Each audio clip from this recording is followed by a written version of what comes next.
Let's solve each inequality separately before we combine them. Starting with the first inequality, 3x minus 1 is greater than 8. Add 1 to both sides of the inequality. This gives us 3x is greater than 9.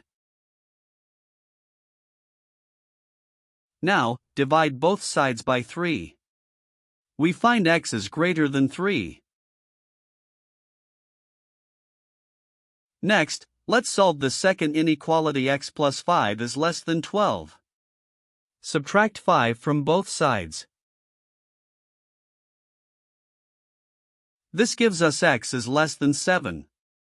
So we have two inequalities: x is greater than 3 and x is less than 7.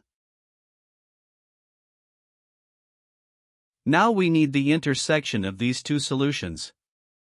This means we need values for x that satisfy both conditions. The solution set is 3 less than x less than 7. In interval notation, that's x in the interval from 3 to 7.